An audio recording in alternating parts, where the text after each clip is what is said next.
Harris, I got to ask you, you're a restaurant guy that's been around the block for years and years. What's the best meal you've ever eaten? Whoa, good question. Good question. Like in some little like Scandinavian mountain resort where you were close. I think and of course, memory makes things more beautiful. Sure, yeah. Than the atmosphere and everything that goes along first with of it. all, to me, if you're a fisherman and you fish that trout out of a stream, Tastes so much better. You gut it and put it in olive oil right there at the stream. That's the greatest thing in the world.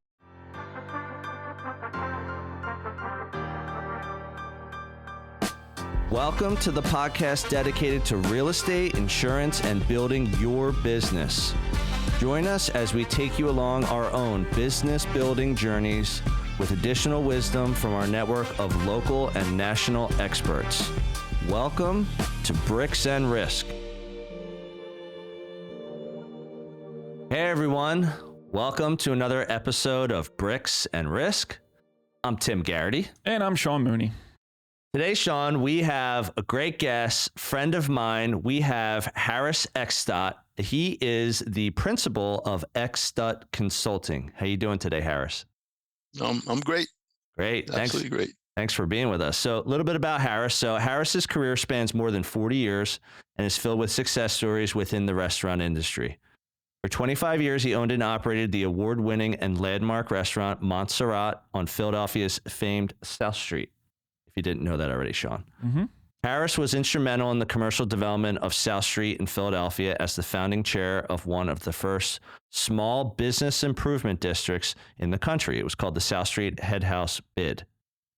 As a longtime restaurant veteran, Harris is an expert with food and beverage businesses, and his consulting specialties include real estate, buying and leasing, financing, budgeting, management, marketing, and community government relations. He's used his decades of experience to advise and coach on independently owned and successful restaurants, such as Vernick Food and Drink, great spot, Chicala's at the Divine Lorraine, and Sankey, which is one of my favorites. I've been to the one more on the main line. Also about Harris, born and raised in Philly. What's up? Went to Central High School. Go Lancers. They were the Mirrors back then. Really? Oh. Yeah, we changed the name. Mirrors? The Central High School Mirrors. That's it.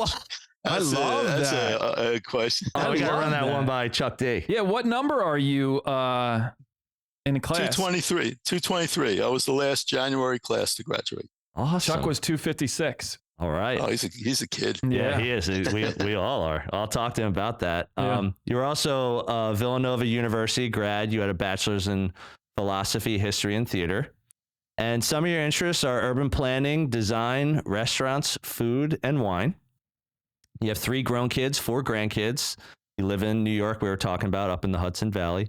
And fun fact about my boy H here, you were at Franklin Field in the 60s Eagles championship game versus Lombardi and the Packers, correct? That's correct. That championship season, I can still see in my mind's eye on the 5-yard line right in front of Chuck Bednarik sitting on Jim Taylor and the clock, which was a rotary clock back then. Yeah. Not the digital. And it went up to 12 and we won. And then that place just went berserk.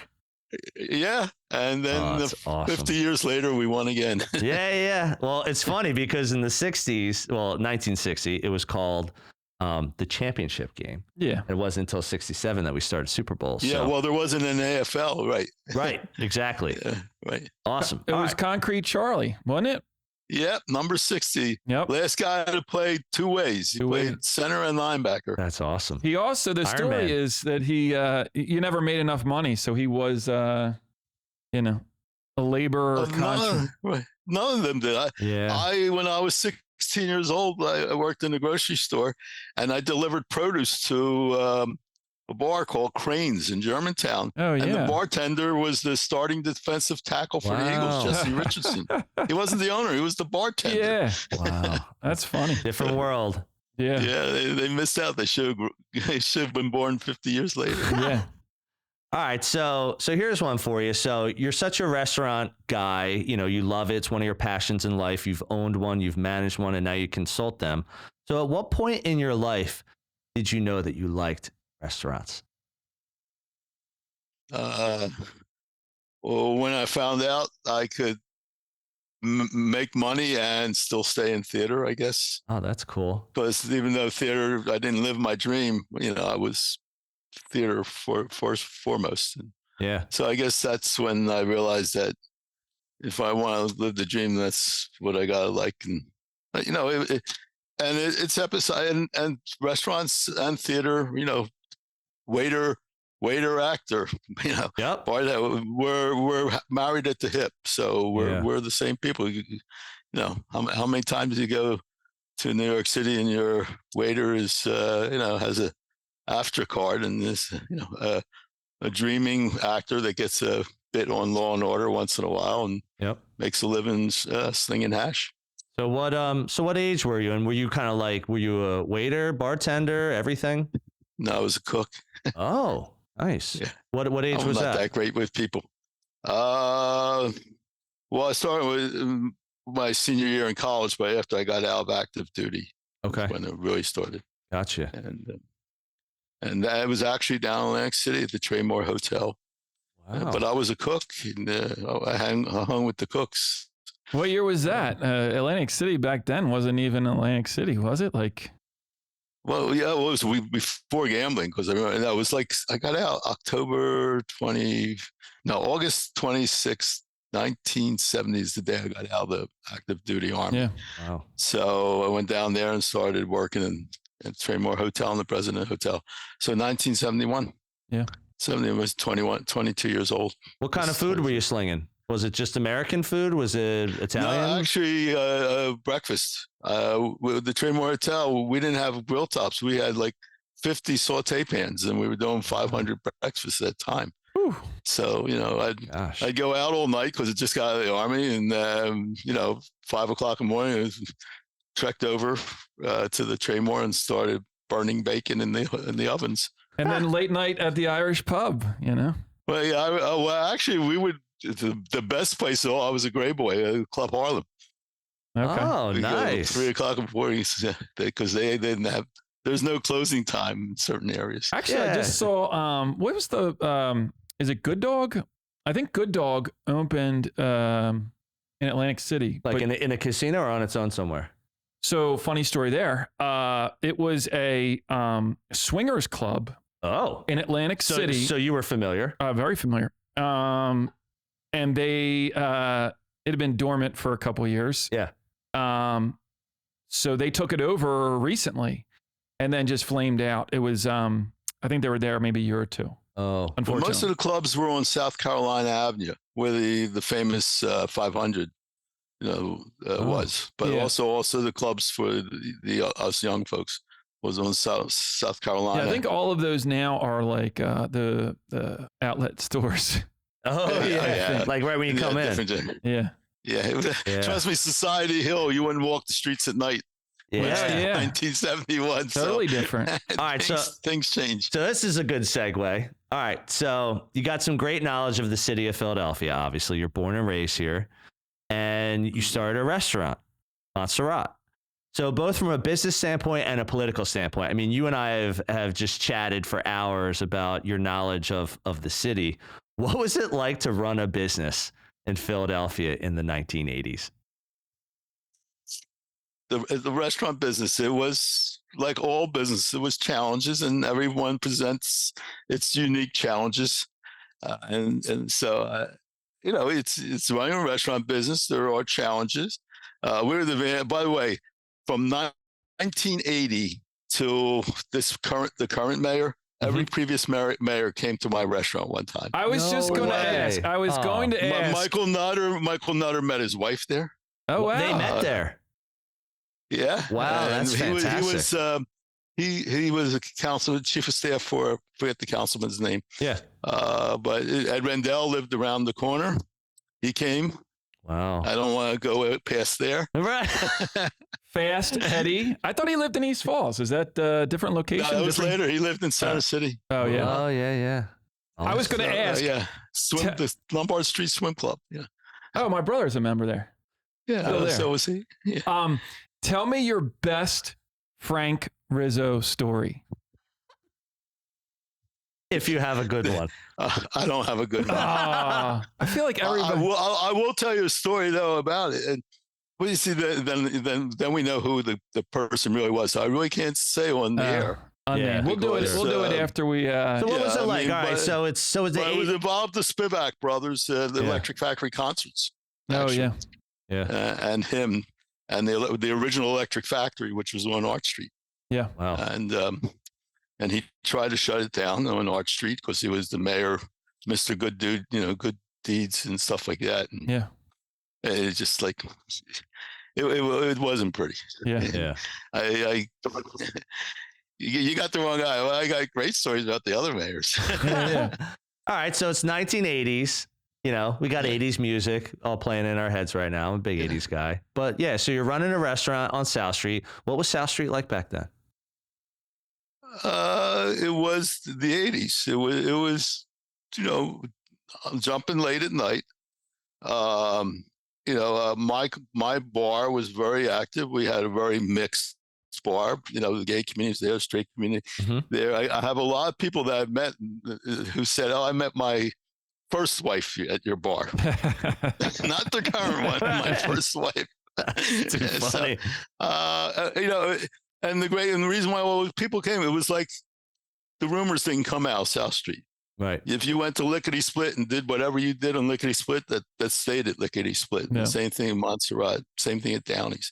In that way, but it also, there's always a balance, the best of times, the worst of times.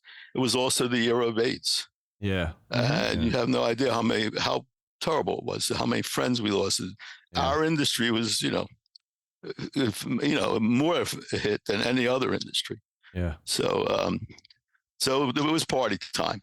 Let's put it that way. And the dentist that used to come in and use my payphone one day got picked up by the FBI, and he was the cocaine king of Philadelphia. Whoa! Went on to fame.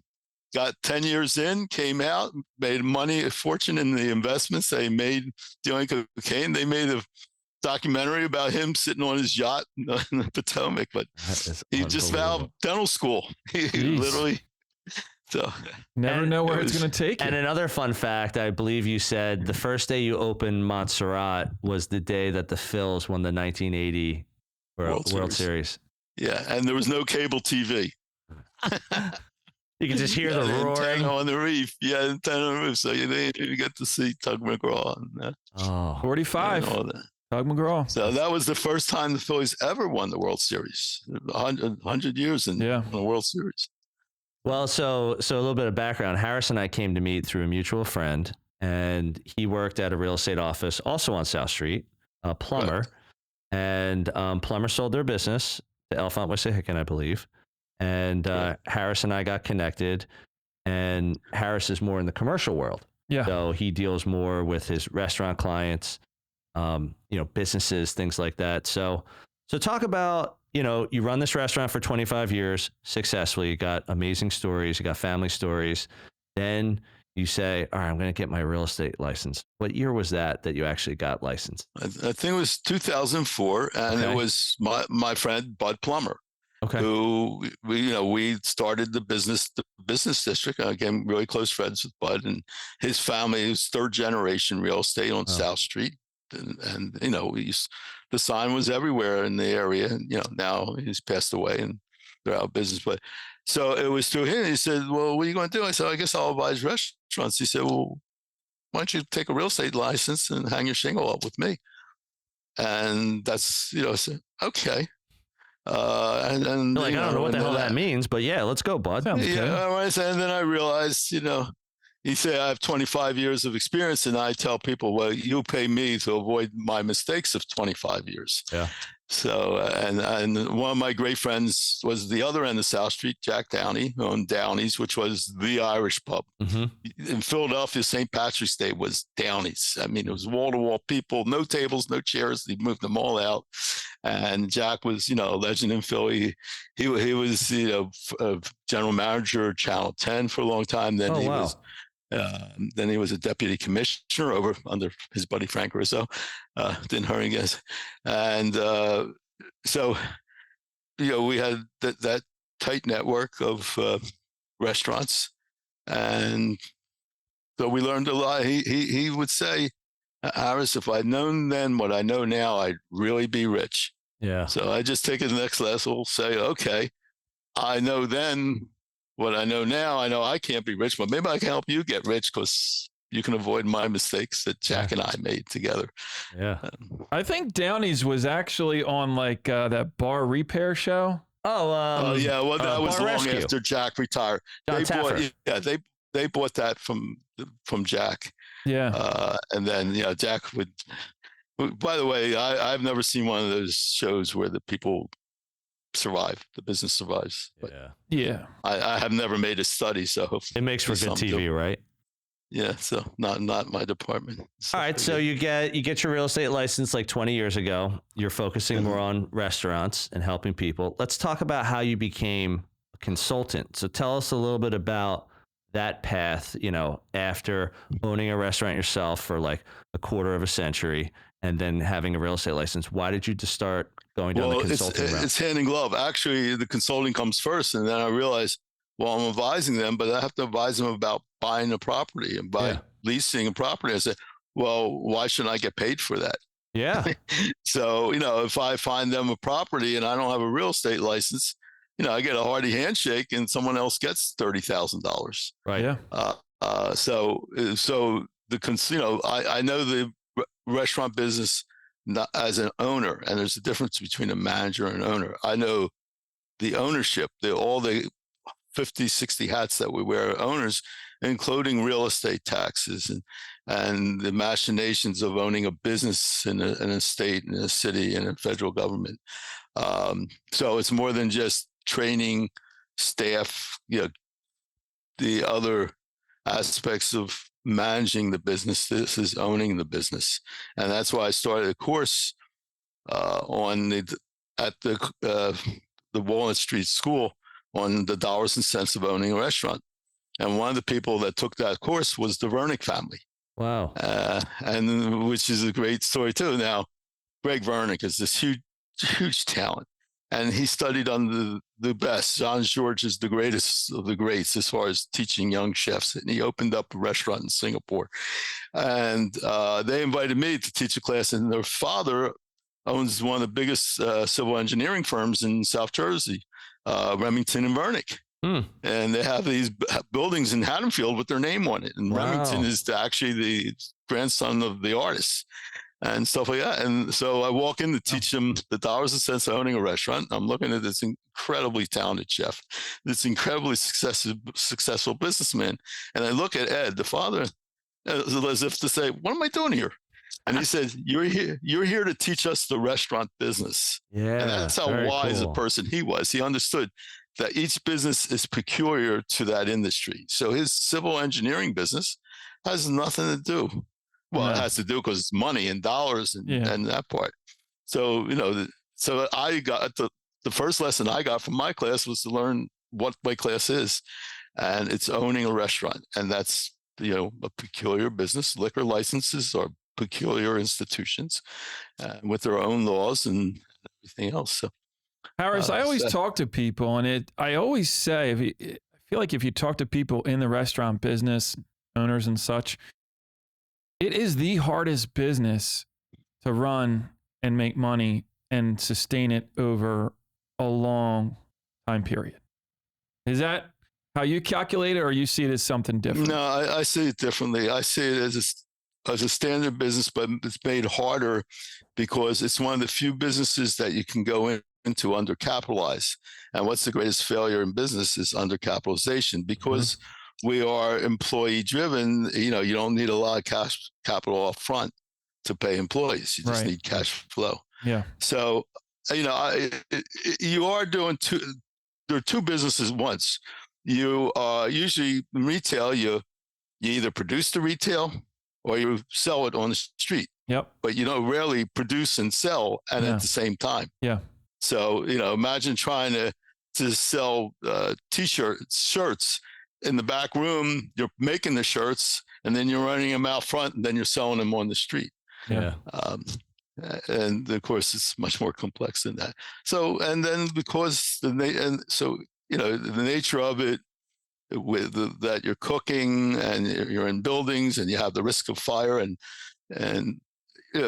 but it starts with the fact that a lot of us open up undercapitalized, and it's just so hard to get off the treadmill if you're undercapitalized. So at that point, you're setting yourself where you're almost always behind. Correct. And then I'm talking 20 years later. Right. You never get out. Yeah. Wow. So is that kind of your class, is to look at it as a business and try to find a way to profitability and to make money and kind of set your business up so that you are doing it that way? Is that kind of your consulting or a piece of your consulting? Yeah, that's my consulting. Actually, I sent a pie chart, but we're not sophisticated enough. Yeah, well, we can link it up after the fact. I'll get you a copy of that pie chart and we can put it up during the edited show. So there's three controlling cost factors in the restaurant business. First of all, in any business, if you're not making sales, you don't forget it. You're out of business. But this is the cost side. There's three controlling costs. All the other costs are traditional business costs.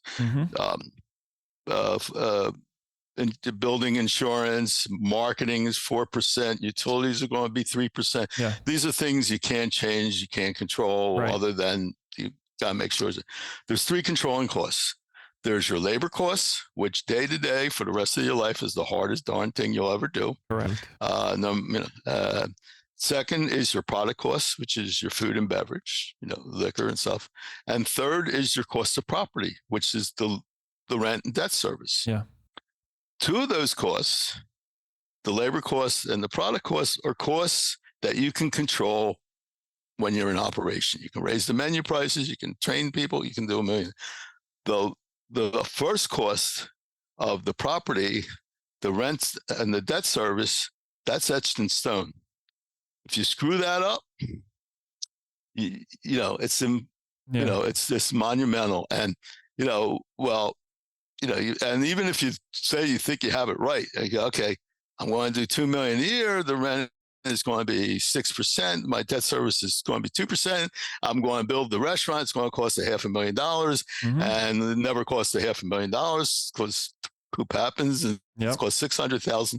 So now your rent is higher. Your debt service is higher. Yeah. So all your previous calculations, controlling that under 10% of sales, has to be adjusted.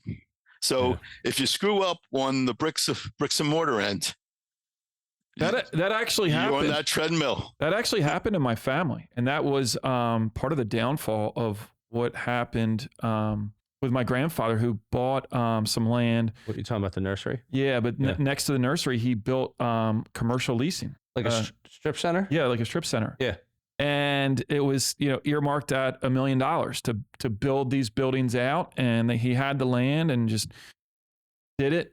And it was like 2 million, and he could never kind of like undo or like find a way to make it work, because it was just totally botched from the beginning with the build. Well, one thing that Harris is talking about, which I find very relevant, it just, in my world, residential real estate and development especially, is a lot of things that investors and developers say is that you make your money on the buy. So as long as and again, the restaurant industry, a lot of people lease. So you're going to make your money on the lease. Like, you got to find a place where the terms work for you, for your vision, what you're trying to do. We buy real estate, we rehab it, we hold it. We buy real estate, we rehab it, we flip it. Most of what I do on the regular are the flips. You cannot flip real estate if you don't acquire it for a fair or below market rate. Because if you're like, I just want to do a flip, I'm so excited, I think my costs are going to be X, I think my outsale is going to be Y, X and Y are both going to be incorrect. And they're usually your cost of rehab is usually higher than you think, and your outsale is usually less than what you think. So therefore, acquiring the property for the right price, really will make or break your flip. And I think you two are actually saying the same thing. Like the way I read it, not being in these industries, is like you have to be disciplined. You have to be disciplined. When you're running the restaurant, you have to be disciplined in the way you operate and the way you run your business. And it's the same with investing with real estate. Same thing. Yeah. So and to piggyback on what you're saying, when I'm doing a new construction and I do a budget, and you do a budget in your end, Tim, and you do it, and then you say, oh, it's going to cost me XYZ dollars. And I always have, after XYZ, the 10% contingency in bricks and mortar. I think it would be 15 in construction. Yep. I have never done a project where I didn't use up all that contingency. Don't worry, we got plenty of money. Never done 100% of your contingencies. And that's new. That's you're building it. Like you're building it. You're like, what's going to go wrong? It's like everything. Right. And it's amazing what things can go wrong. I mean, you buy a property in Center City and, you put the air conditioning unit on the roof. Right. But the roof can't hold the air conditioning unit. Yeah. You got to build the roof. Yeah. I know. We're actually doing, one of our newest clients is actually out of Brooklyn. They're for your insurance. Yeah. Yeah. And they do, it's called Brooklyn Dumpling Shop. And to your point, they do, it's a kind of a unique thing where the guy in Brooklyn created this model where it's called an automat. You ever hear of them? Oh yeah, automat. Yeah, right. Yeah, actually, they're opening one in Midtown, I think. So automat is at Horn and Hard Art? Horn Art, yeah. Yeah. It's sort of like Horn and Hard, yeah. The old school. Yeah. So it's getting a lot of legs. Yeah, so they're opening, they actually have one on South Street that they have going. And they're opening one on over by Drexel on Lancaster, and then another one on Sansom. So the automat is when you make all the food first, you throw it in these little climate controlled little cubbies, and people just come in and buy it, right? Yeah. So I haven't been in it right yet. It's so you order like on your phone, right? And then you go pick it up, and it's just like locker 2720. Key it, and then it comes out like a warm dinner to go.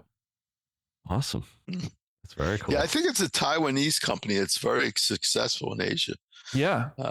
I mean, to me, it kind of makes sense. Like it's today with the way people fast casual or fast food, the way it works, and you can just incorporate like an app and you can just have it ready to go. And it's, they even in New York, they do drinks too. So like you could order a margarita and they have that one in a refrigerator.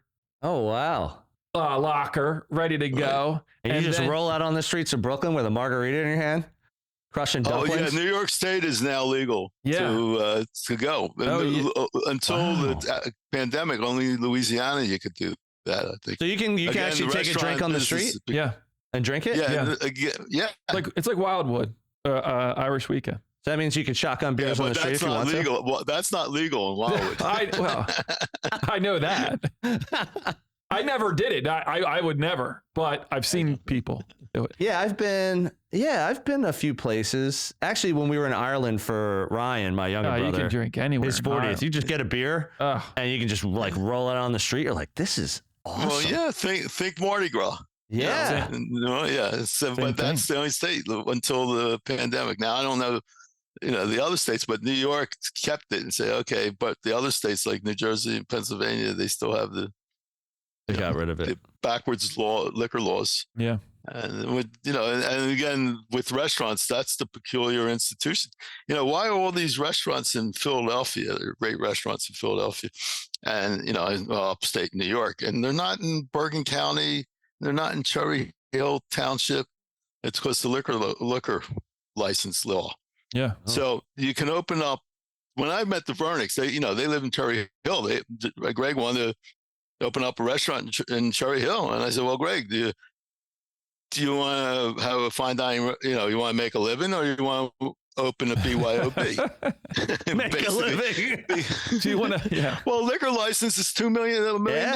That's you need a nightclub. You need to be in Wildwood, a nightclub in Wildwood to do that. Yeah. So you go to Philadelphia now; it's a little higher. It's $75,000 is a liquor license. New York State, it's $5,000. Across the bridge, across the state line, Bergen County, it's a 1.5 million. Yeah. So the restaurants you have in Bergen County are Applebee's. Right. Because they're the only ones that can afford $1.5 million for a license. Yeah. And you cross the river into Nyack and Spark Hill and Westchester County and all that. You have all these great little restaurants besides New York City. I mean, I couldn't imagine New York City being New York City if liquor licenses were $1 million. No, they would just start to disappear and get absorbed by, big corporations. Hey everyone, this is Tim, your favorite Bricks and Risk co-host. But don't tell Sean. I hope you're enjoying this episode, and I'll get right back to it in a moment. Our audience grows through word of mouth, so if you would please take a moment of your time and give us a review on the platform you're on, that would be fantastic. Please also help spread the B&R word by sharing your favorite episode with a friend. We greatly appreciate your time and trust. Now, back to the show. Yeah, let's talk about Vernick. So you helped form Vernick Food and Drink as a business, as a restaurant. They were listening to you. You're consulting them. They're like, maybe we should do it in Jersey. I help broker and find and negotiate and broker the property purchase. Now, so they bought the bricks as well, so they leased it to themselves. And it was a condo, but they could afford to because of their financial position. If they weren't in that financial position, we probably could still have done it with the SBA because they have special real estate loans for retail, but main restaurants called 504 loans, which is 90% financing, including the real estate and the build out. That's amazing for commercial. So yeah, commercial, especially in urban areas and stuff like that. The SBA has these programs now. It's the SBA, so a lot of machinations and stuff where it's affordable to the restaurateur. It's also affordable to the bank because the SBA is very kind to them as far as the risk. Yeah. Yeah. So in that case, they bought the property and then they leased it to themselves. Wow. Then in other cases, it's a direct lease, which is more traditional. And, when you talk to lease negotiation, you got to read between the lines. I always like the story. In retail, you pay by the square foot annually. So if it's $30 a square foot and you have 5,000 square foot, it's $150,000 a year, basically. And that's fine. But then you ask the question, well, that's the rent, but what's the net? And of course, the net is the other costs that you have to pay that go with the real estate. So the net is the building tax, the real estate taxes, the building insurance. And then you find out, it's $30 a square foot for the rent, but it's $20 a square foot for the CAM or net. And so almost like 100% $30 increase. a square foot, it's $50 a square foot. And that happens a lot in Philadelphia, in any major city, because these big buildings have high CAM fees for the maintenance of the building and all the other aspects of it. Yeah. Well, I think so. And so that number that you saw was 150,000. You plugged it in. Oh, that's 10% of my business. Well, it's not. It's $225,000, which is 15% of the business, and you can't make it. Yeah. One thing you said that was interesting in the beginning of that conversation. You're like, you need a liquor license to have good profits to go along with your amazing food. Now, right, for fine dining restaurants. Correct. Yeah, like fine dining, it's like, how many places can you get amazing food? A lot. But like you're saying, the mechanics of the business, unfortunately, the liquor has to be part. You need to control that. You need to have a fantastic, cocktail menu. You have to have the right bartenders. You have to understand the clientele. You have to understand what to charge, because getting, a freaking martini at a fine dining restaurant versus Downey's. Now, again, going to be very different costs associated with what that person would pay to get that. And because in fine dining, it's about the experience. So they can charge more for almost the same exact product. So talk about that a little bit. And why does the liquor matter? It's actually the labor cost. For fine dining, the labor is much more intense. It's just higher and higher. Yeah. And so if you're a BYOB and your menu check average is $40 an item, okay, so a person buys that and it's $40 and that's what he pays. Okay, well, if you don't, and that's if you don't have a liquor license. You have a liquor license, $40 plus a martini for $15 and a glass of wine for another 20. So that $40 for that seat becomes $75, $80. So that seat took up maybe 5 square feet. Yep. So you're doubling your square foot sales with the liquor. And so to produce that kind of food that is coming out of that kitchen, first of all, you're going to have a better product. The sourcing is going to be better, and more than likely, the sourcing is going to be a lot more expensive. You get what you pay for. So, even though some guys are really great at sourcing, whether it's the fish market or going in Lancaster County and getting fresh poultry, it's a big difference between getting the fresh killed chicken that you plucked yourself and buying Purdue at the commissary down the block. I mean, it's not the same species, really. It's the same species, not the same animal. Right. So it costs a lot more money to do fine dining and a lot more money to do table service. That's why you see all the chains and stuff. They're all going to the Chipotle Matzo, the quick serve, because you eliminate the cost of all that labor to bring the food to the table. Basically, when you go to Chipotle, like McDonald's, who's the waiter? You are. We are. So, and who's the bus boy or bus girl? We are. You are. Yeah, they trained you how to bus your own table. I mean, these guys are smart. Yeah. Whereas I have a restaurant, I got to pay minimum wage $15 an hour to bus that table. Oh, that's crazy. But it all it's a labor intensive industry, and that's one part. But every aspect of that is the labor costs, and of course that to manage day by day. Again, I do it weekly. You have your weekly meetings, which you project your sales. Costs should be no more than 25% labor. You're up there, Manayunk.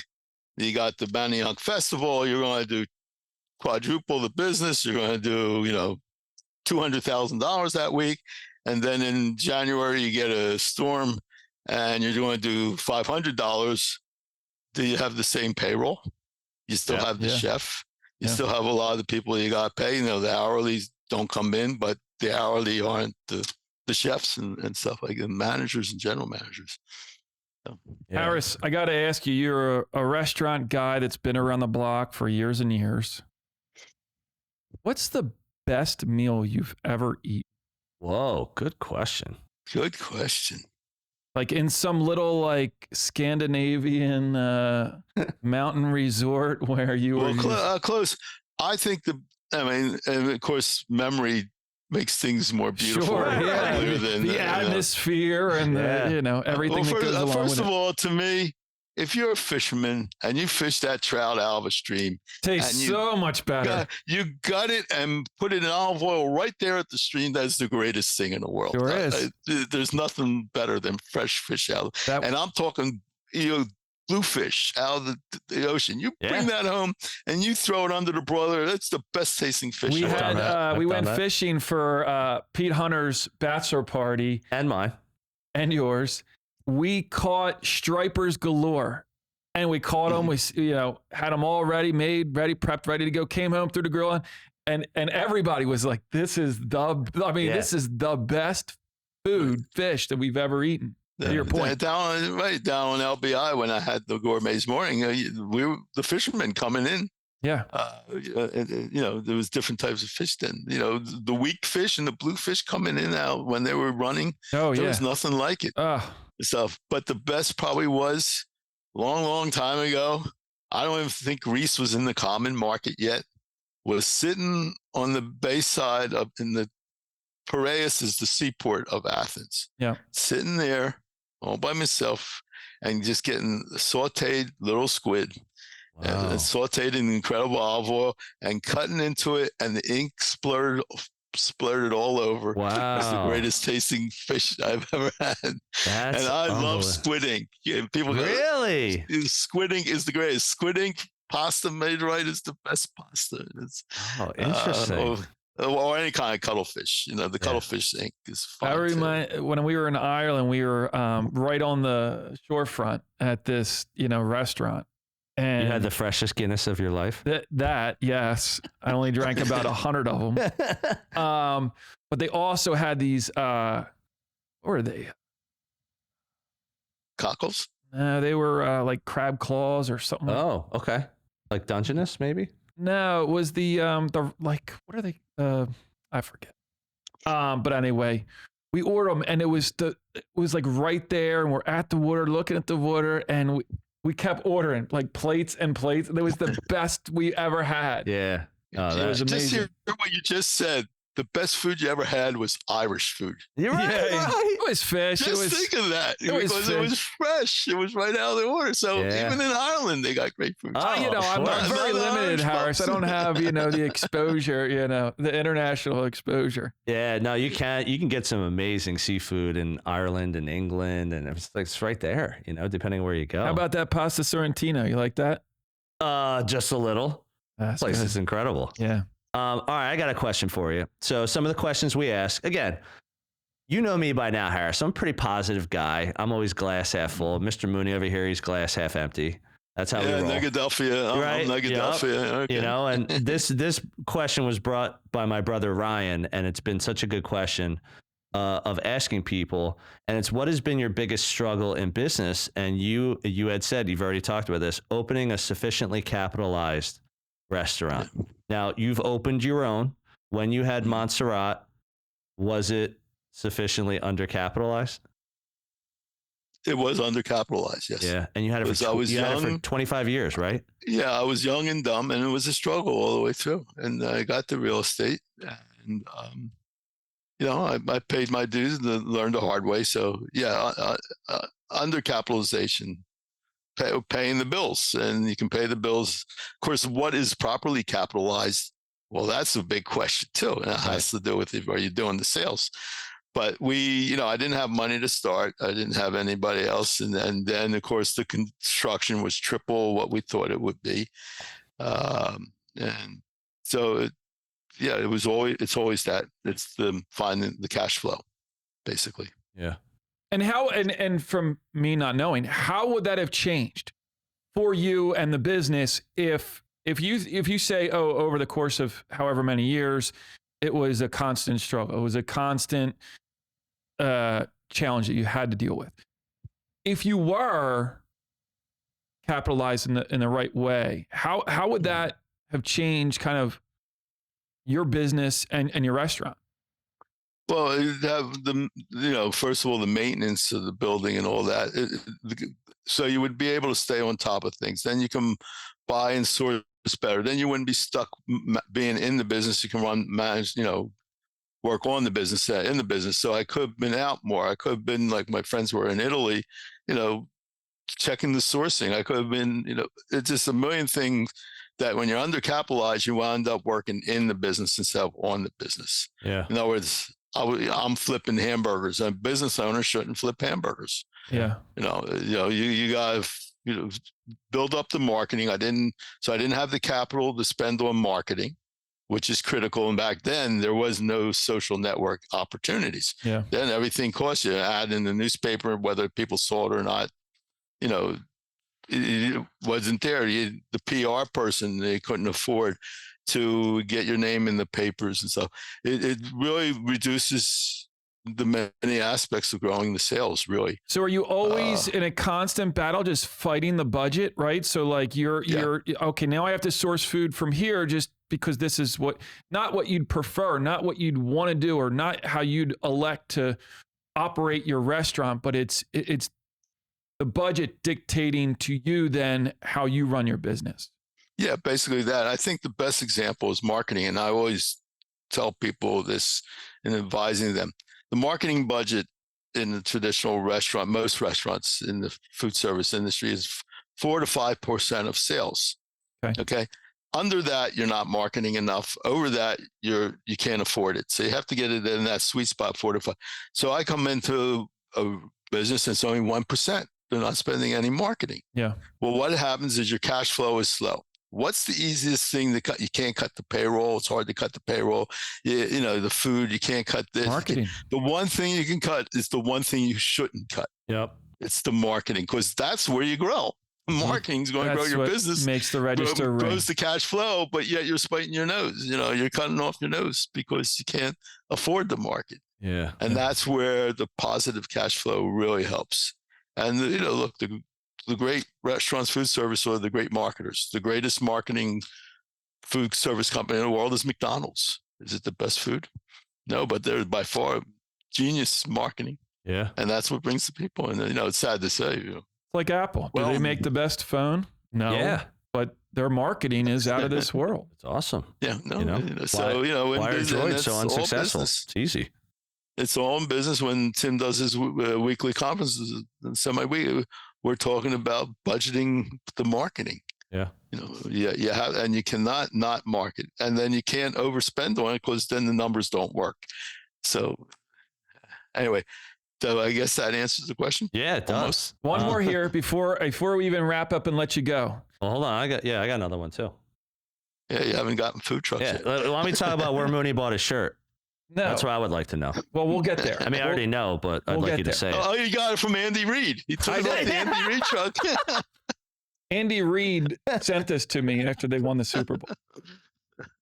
Harris, best meal in Philadelphia. Good one. Well, I got to know.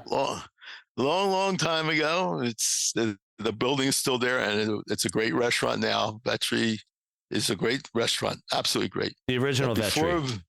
Yeah, the original on Spruce Street. Yep. Okay. Before that, it was Le Bec Fin, when Georges Perrier was at the peak of his greatness, and he was great, the greatest saucier ever.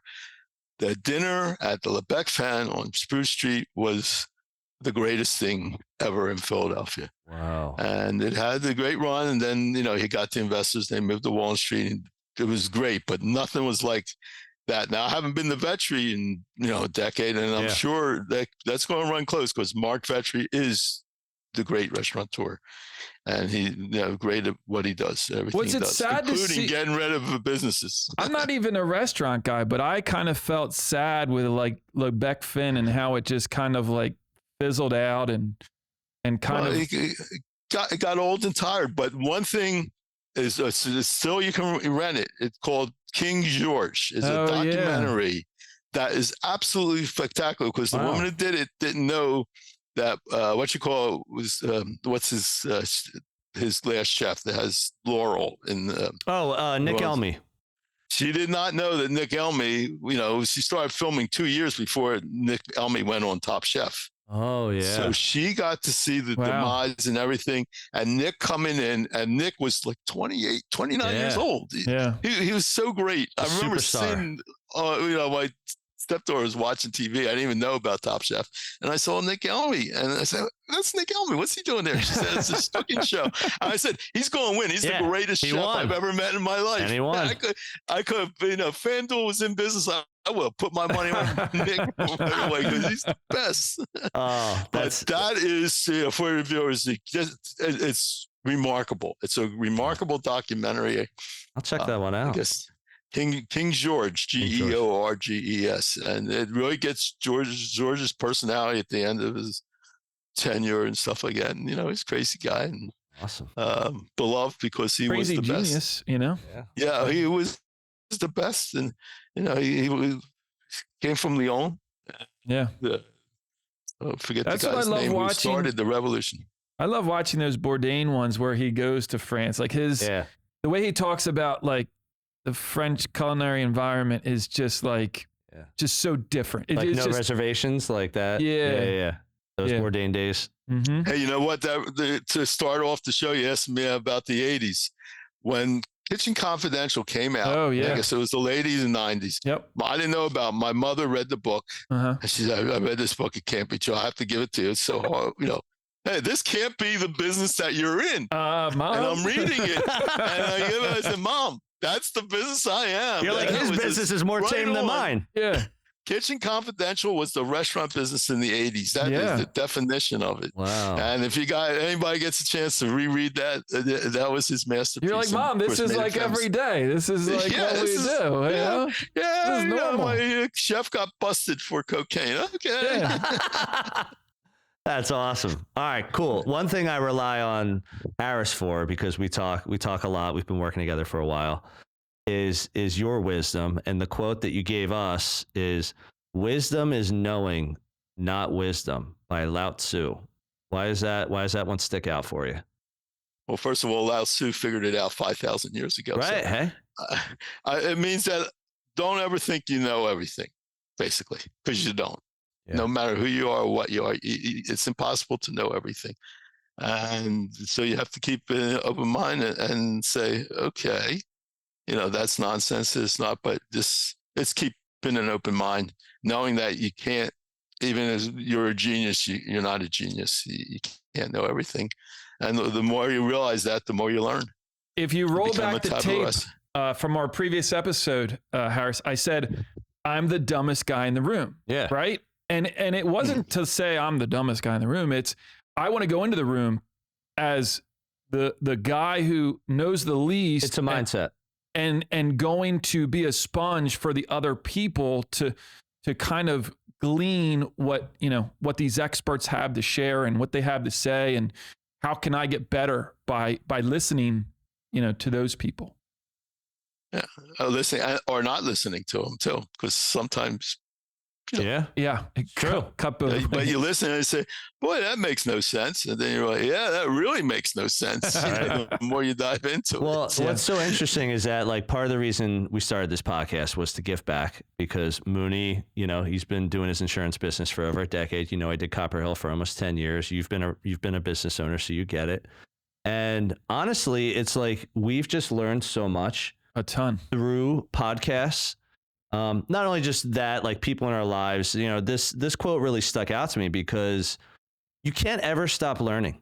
And I feel like it's the people who feel like, nah, I've got it all figured out. I know exactly how to do this. I know I'm on my way to being a millionaire. It's like, you know what? That's going to change next week, because no one can predict the future. And thinking you know everything is going to be the start of your downfall. Like they say with trees, you're either growing or you're dying. So I think if you're always in the growth mindset and you're always open-minded to hearing what other people have to say, again, someone might tell you 10 things, you might walk away with one. But that one thing you walked away with was because you were willing to listen and you were willing to learn, and that's going to help you grow. Agreed. And like I said, that guy figured it out 5,000 years ago. So he was on to something. He was on to something. I love it. All right. What are we saying at the end of the show now? That's your job, Mr. Andy Reid Hawaiian shirt. Thanks to all our listeners out there from Pennsylvania. And watchers, New York. We have a contingency in New Zealand. We do. We have some New Zealand people, some that Kiwis. Was one of the dreams. One of the dreams is to open have a vineyard in the best place in the world to have a vineyard, New Zealand. Really? They have perfect Bordeaux weather and perfect Bordeaux soil. Wow. Bad soil, bad weather, and the sun in August. And that makes some of the great stressed vines you can ever have to make great wine. Sounds like a road trip. Kudos to you guys in New Zealand. All the Kiwis out there. The North Island, I love it. They probably have great wines if you ever go there. Well, if they want to send wine, if the listeners out there, want to send wine, we're in Manayunk. Leave comments. Philadelphia, Pennsylvania. They can go. Well, they did change the laws in Pennsylvania. You now can receive wine in the mail, so we're making it. How about that? But I'm sorry. We just we opened it up, so now you can leave comments, feedback. You can send an email to bricksandrisk@gmail.com, or go on to Apple Podcasts, drop a review, have a like, subscribe on YouTube, whichever you want. And Harris, thank you so much for your time. We really appreciate it. Learned a lot, some great stories, and thank you. Great. Thank you for having me. It was great. Really enjoyed our participation together. Yeah. Thanks, buddy. And thank you for tuning in again to another episode of Bricks and Risk. See you soon. Thank you for joining us on another episode of Bricks and Risk. Our goal is that you walk away with 1 or 2 valuable nuggets, and we greatly appreciate you sharing your time with us today. You can find all B&R episodes on Spotify, Apple Music, YouTube, and anywhere else you get your podcast content. Until next time, keep learning and keep growing.